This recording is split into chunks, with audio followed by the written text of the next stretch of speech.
I usually try to be wise on my Twitter feed. I usually think before I tweet.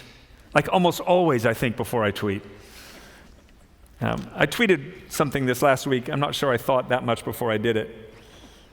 Because I was frustrated. I was reading other tweets and I was reading a lot of blogs, and I've been reading a lot lately on this topic, and it's about a number of young people who have quite a voice in our country through the blogosphere and through Twitter and that kind of thing, who are talking about how they've left the church.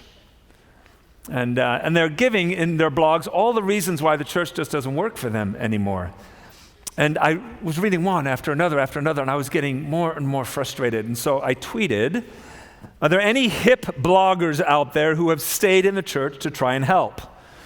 Anyone can kick down a barn, but it takes an architect to build one. Send.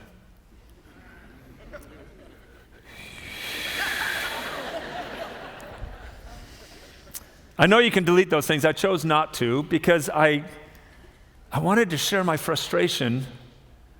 And some of my friends actually texted me and said, Pete, did you tweet that or did someone hack your deal? Because that didn't sound like you that much. And I wrote back and I said, no, that was me. I'm really frustrated with this stuff. And they challenged me. They said, you know what, why don't you think about what they're saying? Listen to what they're saying.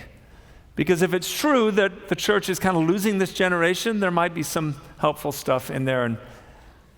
And so I started to read it with a little different perspective and found myself asking a lot of questions while I was doing it. And one of the questions is, why are young people leaving the church? And they are. Just scores of them are leaving the church. Another question I found myself asking is, why is the church losing ground in our culture?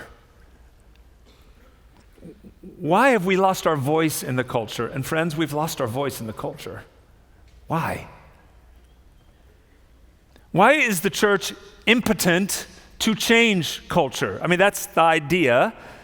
Christ leaves us here so that he, through us, can influence and change people, which then changes culture. But why is that not happening? Why isn't it going better? I mean, why isn't the whole church thing going better? These are the questions that I've been asking. And I know there's a number of reasons for all those things that are happening, but I think there's one that answers many of them. And that is because I think the church looks more like Sister Hildegard than like Jesus. And I probably need to explain that, don't I? I think the church looks a little bit more like Sister Hildegard than it does like Jesus. Sister Hildegard is a character in a movie that Libby and I saw recently called Philomena. Some of you have seen it. It's based on a best-selling book called The Lost Child of Philomena Lee.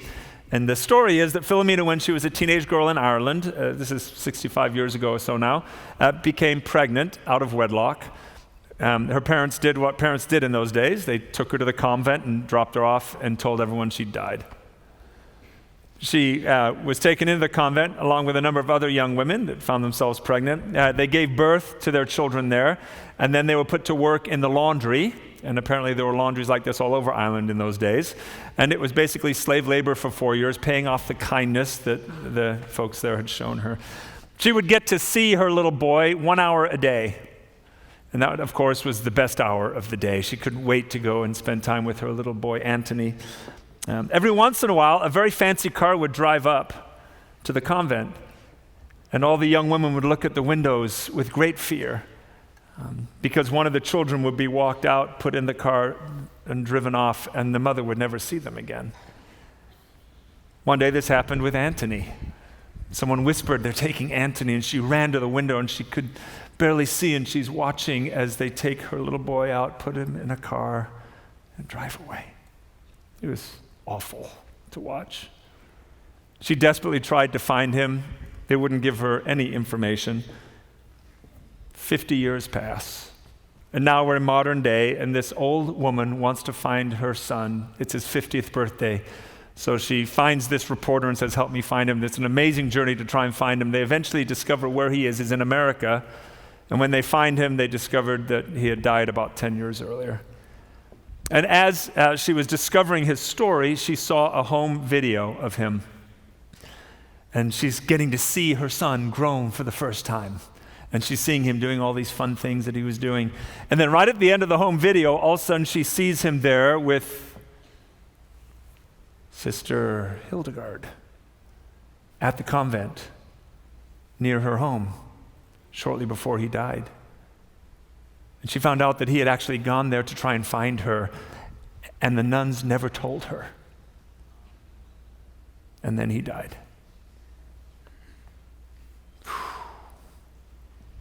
So the reporter and Philomena decided to go and have a little chat with Sister Hildegard. And it's a fiery chat. And this reporter is mad, and he challenges her. And Sister Hildegard rises up in her wheelchair, and she says, "I kept my vow of chastity my entire life." She fell to the sin of fornication. She got what she deserved.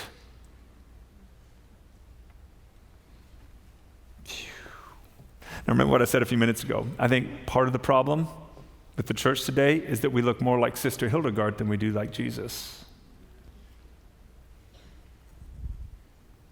You see, rule keepers become rule police, and rule police have a hard time loving rule breakers. Can I say that again?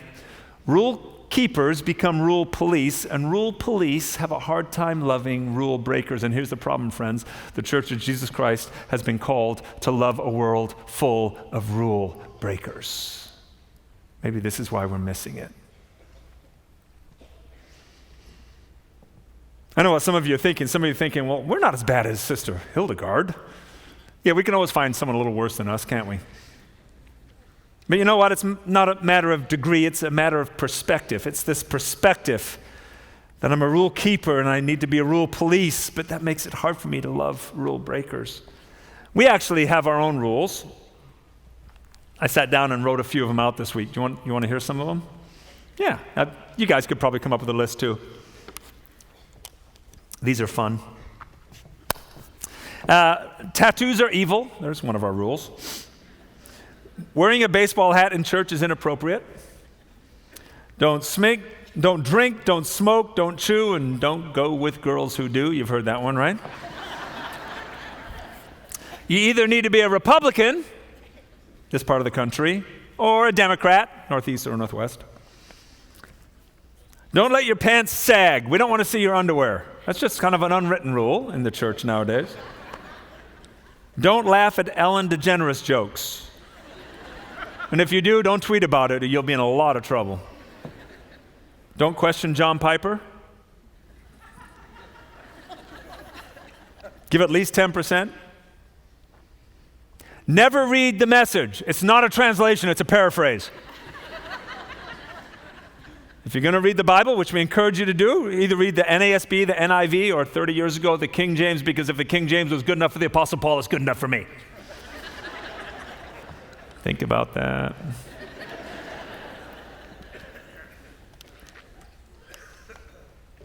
No drums on stage, or no organs in the church, depending on what kind of church you go to. Small groups are better than Sunday school classes. Unless you go to a Baptist church, then Sunday school classes are better than small groups. We all have our rules. Some of them are different. Homeless people just need to get a job.